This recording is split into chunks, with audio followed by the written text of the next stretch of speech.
Hello Year 10.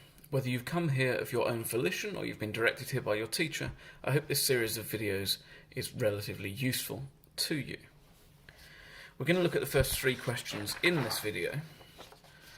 So, question 1 asks you to express 56 as the product of its prime factors.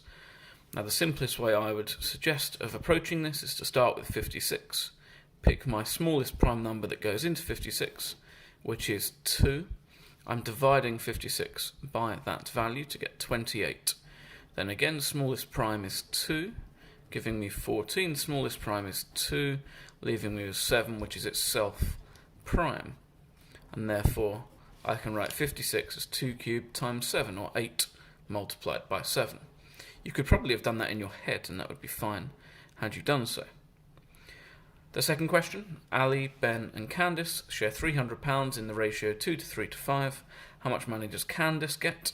So there are in total 2 plus 3 plus 5. That's 10 parts to this ratio. Therefore, one part is the total, £300, divided by 10 is £30.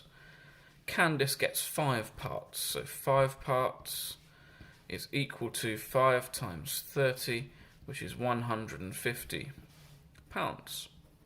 I could check the answer very quickly. 2 parts would be 60, 3 parts would be 90, 60 plus 90 plus 150 is 300.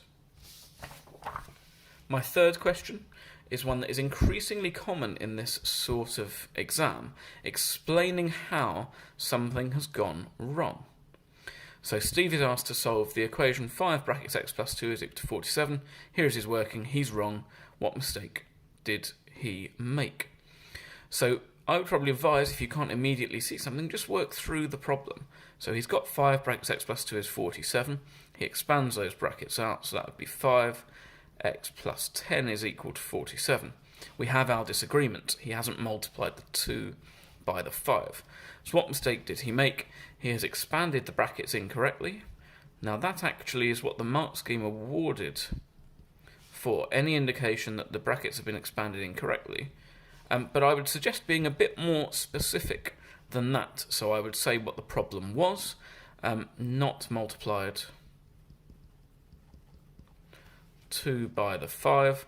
And I would also probably look to give that correction. 5x plus 2 is equal to 5x plus 10, which is not equal to 5x plus 2. But as I say, this mark scheme gave expanded the brackets incorrectly as your full explanation. Liz solved the equation 3x squared plus 8 is equal to 83. Here is her working. 3x squared plus 8 is 83. Subtracting 8 from both sides, 3x squared is 75. That's fine. Dividing by 3x squared is 25.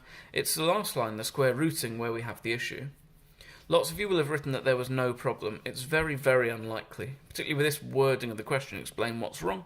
This probably wouldn't be a trick question. X is 5 is a perfectly valid solution, but it's not the only one. 5 times 5 is equal to 25, so when x is 5, 5 squared is 25. But negative 5 times negative 5 is also 25. So when x is negative 5, x squared is also 25. So my answer is plus or minus 5. Now they awarded in the mark scheme missed the second root, or second solution, but I would be specific. X squared is 25, so x is plus or minus 5. They've missed the negative 5. And that's the first three questions sorted.